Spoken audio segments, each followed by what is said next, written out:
বিকেলে চায়ের সাথে যদি এইরকম একটা রেসিপি থাকে তাহলে কিন্তু সেই চায়ের মজাটাই কিন্তু একটু অন্যরকম হয়ে যায়।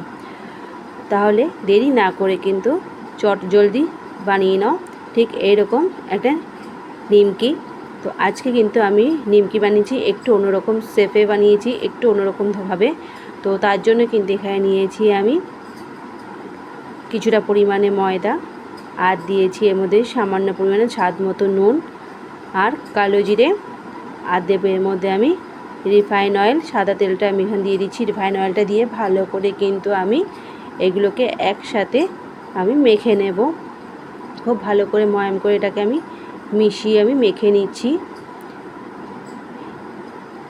এই দেখো খুব ভালোভাবে কিন্তু হয়ে গেছে মেশানো, ময়ামটা খুব সুন্দরভাবে হয়েছে। এর মধ্যে আমি অল্প অল্প করে জল দিয়ে একটা শক্ত ডো বানিয়ে নেব। একটু শক্ত করে এটাকে মেখে আমি আধা ঘন্টার জন্য 30 মিনিটের জন্য এটাকে আমি রেস্টে রেখে দিচ্ছি। আর এখানে আমি নিয়েছি একটা ছোট বাটিতে কিছুটা পরিমাণে কর্নফ্লাওয়ার, আর তার মধ্যে দিয়ে দিচ্ছি রিফাইন অয়েল দিয়ে একটা ব্যাটার তৈরি করে নিলাম। এটা আমার পরে কাজে লাগবে, তাই এটাকে আমি বানিয়ে নিলাম।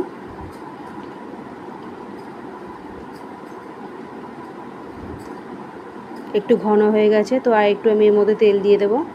তেল দিয়ে আর একটু আমি পাতলা বানিয়ে নেব।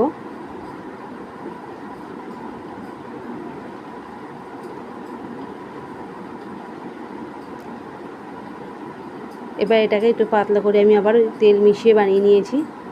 এটাকে আমি রেখে দেবো সাইড করে। এই ব্যাটারটা আমার লাগবে।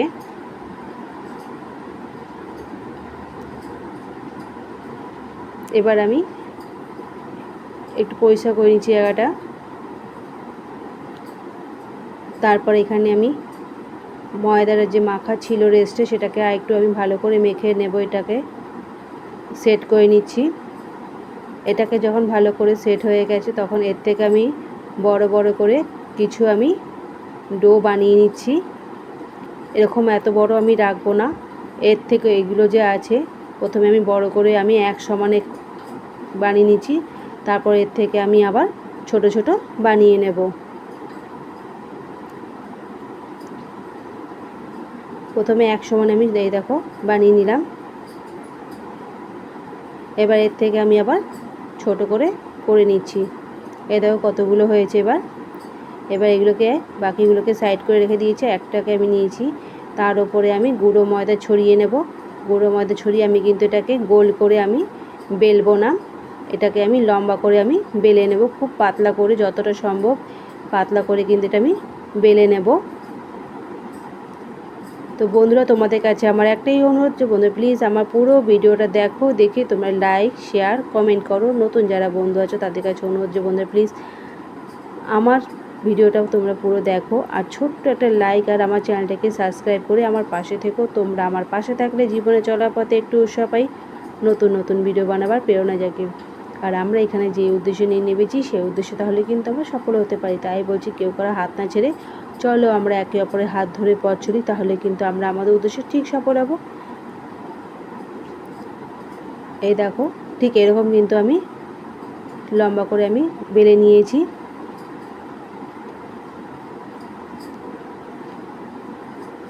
এর উপরে বারবার করে আমি গুঁড়ো ময়দা ছড়িয়ে নিচ্ছি, আর যতটা পারছি সম্ভব এটাকে আমি লম্বা করে একটু যতটা সম্ভব হয় পাতলা করে কিন্তু এখানে আমি বেলে নিয়েছি।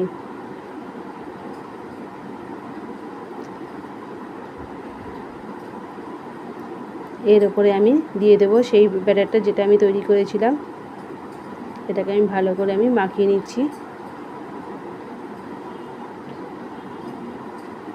কর্নফ্লাওয়ার আর রিফাইন অয়েলের যে একটা ব্যাটার তৈরি করেছিলাম সেটাকে এর মধ্যে আমি মাখিয়ে নিলাম।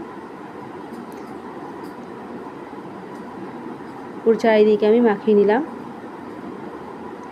এবার এটাকে আমি আস্তে আস্তে করে কিন্তু এরকম করে আমি মুড়ে দেব। এই জিনিসটাকে আমি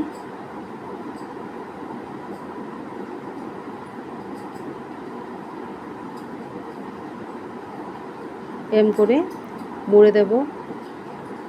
মুড়ে দিচ্ছি এইভাবে ফোল্ড করছি, আর সাথে কিন্তু আমি একটু ব্যাটারটাও লাগিয়ে নিচ্ছি।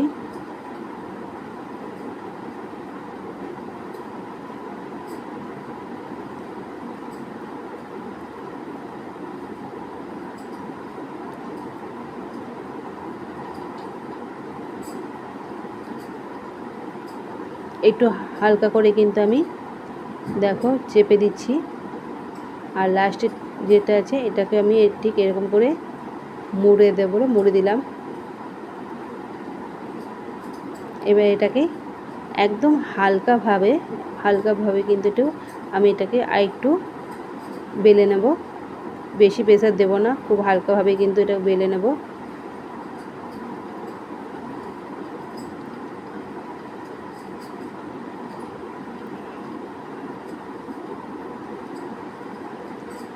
এই একই রকমভাবে কিন্তু আমি বাকি যেগুলো আছে সেগুলো কিন্তু আমি বানিয়ে নেব।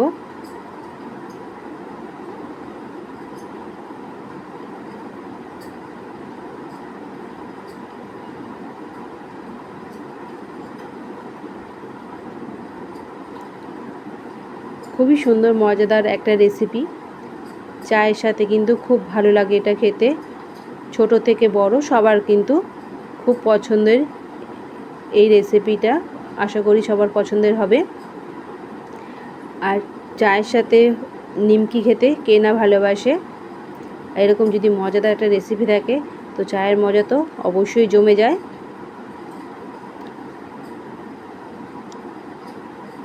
একই রকমভাবে কিন্তু আমি বাকিগুলোকেও কিন্তু আমি তৈরি করে নিচ্ছি। একটু পাতলা করে আমি যতটা সম্ভব পাতলা করে কিন্তু বেলে নিয়ে তার উপরে আমি ব্যাটারটা লাগিয়ে নিয়েছি। কর্নফ্লাওয়ার আর রিফাইন অয়েলে ব্যাটার লাগিয়ে আমি এইভাবে ফোল্ড করে আর সাথে দিচ্ছি এই ব্যাটারটা দিয়ে আমি আস্তে আস্তে করে পুরোপুরি এইভাবে ফোল্ড করে আমি মুড়ে দিচ্ছি। দেখো ফোল্ড করে নিলাম।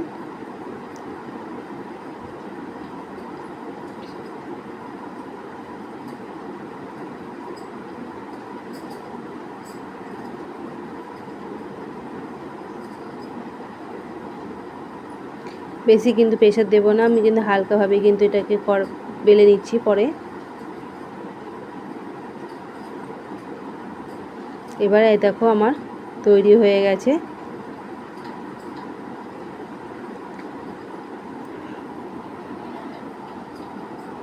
এই দেখো তৈরি হয়ে গেছে এখানে।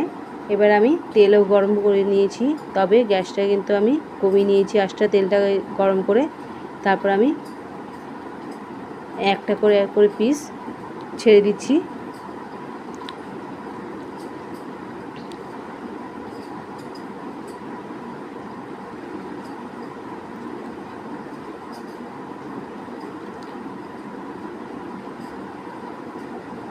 মিডিয়াম আছে কিন্তু এটা আমি তৈরি করছি, তাহলে ভেতরটা ভালোভাবে ভাজা হবে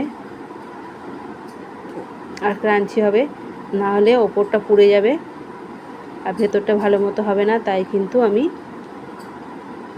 গ্যাসের আঁচটা একটু কমিয়ে তারপরে এগুলোকে আমি ভেজে দেই। দেখো তুলে নিলাম। ঠিক এরকমভাবে কিন্তু একটা গোল্ডেন কালার যখন চলে এসছে এইভাবে আমি নামিয়ে নিলাম। তো আজকের আমার এই রেসিপি তোমাদের কীরকম লাগলো তোমরা কিন্তু অবশ্যই আমাকে কমেন্টে জানাবে। তোমাদের কমেন্ট অপেক্ষা কিন্তু আমি রইলাম। আর নতুন বন্ধুরা আমার চ্যানেলটাকে কিন্তু সাবস্ক্রাইব করতে ভুলো না। ছোট্ট একটা লাইক সাবস্ক্রাইব করে দিও। আর তোমাদের প্রিয়জনের সাথে কিন্তু আমার রেসিপিটা শেয়ার করতে ভুলো না।